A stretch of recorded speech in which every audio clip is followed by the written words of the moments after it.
संस्कार को आधार करी समग्र देश रे शिक्षा व्यवस्थार नव कलेबर करी नूतन शिक्षा नीति प्रणयन रे बेस गुरुत्वपूर्ण भूमिका निर्वाह करिसेंती।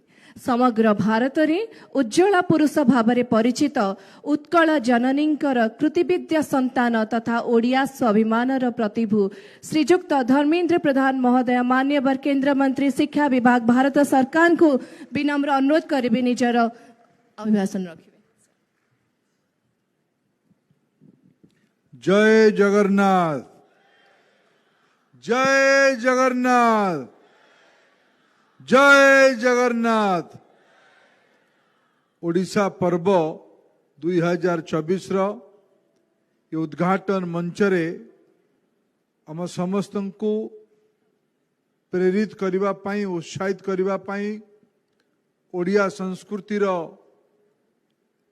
निच्छक प्रतिनिधि भारतर परम आदरणीय राष्ट्रपति माननीय श्रीमती द्रौपदी मुर्मू महाशया, ओडिशार मुख्यमंत्री आदरणीय श्री मोहन चरण माझी महाशय, ओडिशार विशिष्ट जननेता भारतवर्षर अनुभवी वरिष्ठ लोकसभा सदस्य आदरणीय श्री भर्तृहरि महताब महाशय, ओडिया समाजर सभापति आदरणीय सिद्धार्थ प्रधान महाशय तथा संध्यारे उपस्थित थिबा राष्ट्रीय राजधानी एनसीआर ओडिया भाई भौणी माने, गुरुजन माने, मातृशक्ति युवक बंधु माने तथा उड़ीसा को आदर करने वाले सभी स्थानीय नागरिक भाई और बहनों, पत्रकार साथीगण, यहाँ के सभी सम्मानित अतिथिगण, मैं सभी को उड़िया समाज की ओर से, समग्र उड़ीसा की ओर से महाप्रभु जगन्नाथ जी के आशीर्वाद आपके ऊपर बने रहे और आपकी यहाँ का उपस्थिति हम सभी की मान मर्यादा और उत्साह बढ़ाया, मैं आपका आभार प्रकट करता हूं। बंधुगण, विगत किछि वर्ष धरिकी ये ओडिया समाज तरफरु ओडिशा पर्व एठी आयोजन करा जायछि। जेतेबेले बंधु माने मते यार कल्पना केबे बतई थिले, मोर किछि पुराना कथा मने थिला। पुराना कथा या थिला जे मु लोकसभा रे सदस्य थिला बेले किछि स्थानीय उत्साही उद्यमी युव बंधु माने मते बोट क्लब रो गोटे जो सेतेबेले वाटर बॉडी थिला सेठी बोईत बंदाण उत्सव पाई मते डाकी थिले। सेतेले मो मनरे गोटे स्वाभाविक प्रतिक्रिया हेतिला जे आमे ओडिया मानकर परिचयटा कोन 15-20 जनक भितरे बोट क्लब रे किछि हमको दिले मु लंबा समय रहिबा पे आमे चाहिलु। सेठिकार स्थानीय पुलिस आमको घौड़े देइथिला। आयोजक बंधु माने कहिले जे आगे आमे घंटे पाई अनुमति नेइथिलु, आपण माने आसु आसु टिके समय हैला, पुणी घंटे काल सरीगला, आम ओडिया अस्मितार घंटे भितरे बंधा पड़ीगला, आमे घर को जाइथिलु। पुरी रे रथयात्रा जिमदी हुए मु कृतज्ञता देवी आमर समाजर वरिष्ठ नेता मानकु, विशेष करके आदरणीय दुर्योधन प्रधान महाशय को किछि दशंधि धरिकी ओडिशा रे दिल्ली रे जगन्नाथ मंदिर रे प्रथमे हाउस कोच अंचल रे परे त्यागराज नगर अंचल रे मु आज यदि हिसाब करे जगन्नाथ रथयात्रा एनसीआर रे भव्य आकार रे 10 रु अधिका जगह आज होची। गाजियाबाद रे होची, फरीदाबाद रे होची, नोएडा रे होची, महेंद्रगढ़ रे होची, झिलमिल अंचल रे होची। आज भव्य मंदिर तैयारी हेची। ओडिया माने निजर परिचय राष्ट्रीय राजधानी रे तैयारी करि पारछंती। जदि को रथयात्रा रो सर्वभारतीय हिसाब करा जाए, आज तो विश्वर बड़ बड़ सहर रे रथयात्रा हेलानी। महाप्रभुंकर कृपा कारण ओडिया माने तांकर परिचय तैयारी करले वैश्विक स्तर रे। बंधुगण, यार उद्देश्य ओडिशा पर्वर उद्देश्य है जे आमे ओडिशा को दिल्ली रे पालन करिबा। दिल्ली रो ये जो उत्सव समय रे आमे भी आमर पार्वण अवसर को पार्वण वातावरण को राष्ट्रीय राजधानी रे नहीं आसीबा। आम पाई को याठू कौन गर्व गौरवर विषय नुहे। स्वयं भारतर राष्ट्रपति आज केवल ओडिया नुहंती आम भारतर राष्ट्रपति तांको गरिमामय उपस्थिति समस्तंकर उत्साह प्रेरणार स्रोत। बंधुगण एठी 3 दिन धरिके उत्सव रे खाइबा पीबा नाच गीत किणा बिका एक आनंदर माहौल रहू वातावरण रहू एटा यार उद्देश्य।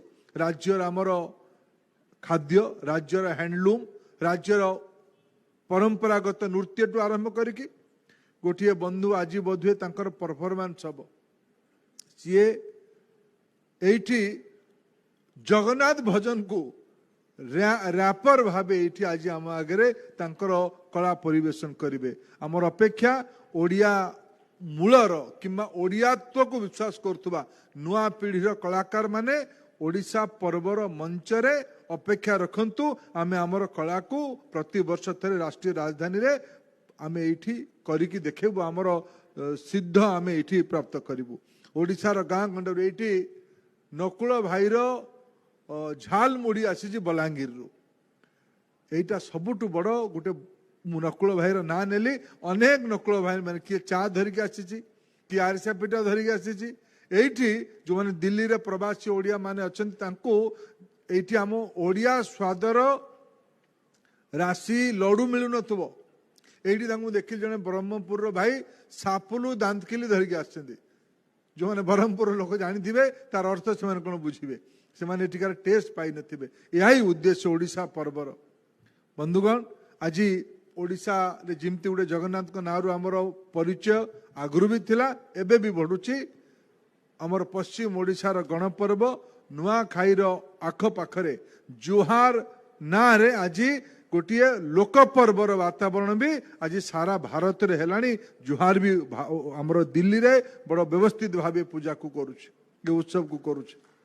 बंधुगण आमे गोटे उत्सव मुखर समाज जिमती एठी आदरणीय मुख्यमंत्री उल्लेख करले आगामी किसी कार्यक्रम संपर्क करे मु धन्यवाद देवी ओडिशा भारत वर्षर प्रधानमंत्री को सीए एई थर प्रवासी भारतीय उत्सव को आम राज्य राजधानी भुवनेश्वर आयोजन करिवार परिकल्पना करचंती। आमे समस्त मिसिकी जो माने आमर बंधु बांधव संपर्कीय समस्त आसुथिबे धरे आम निज घर को किंतु आमे एथर योजना करू तांको आहुरी 1.5 मास काल सामने अच्छे समस्ते प्रवासी भारतीय उत्सव बेले भुवनेश्वर को आसतु सांग साथी नहीं के आसतु अन्य राज्यर बंधु मान को प्रेरित करंतु ओडिशा को देखेबा पई पड़िबो महाप्रभु जगन्नाथ आशीर्वाद दिया करबा पई पड़िबो कोणार्क देखेबा पई पड़िबो शिमलीपाल देखेबा पई पड़िबो।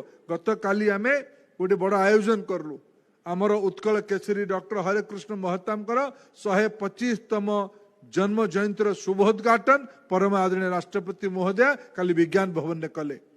सीए भारत वर्षर पर्यटन मंत्री को दायित्व देइचंती। शिमिलीपाल विविधता भारत वर्ष रे कौनसी अंचल नहीं शिमिलीपाल आकार जेते जेटी तार प्राकृतिक सौंदर्य ता भीतर जेतिकी गुल्म अछि ये अद्वितीय ये भारत वर्ष को जणेमा पई पड़िबो। भितर कनिकार सुंदरता आम देश रे जणेमा पई पड़िबो।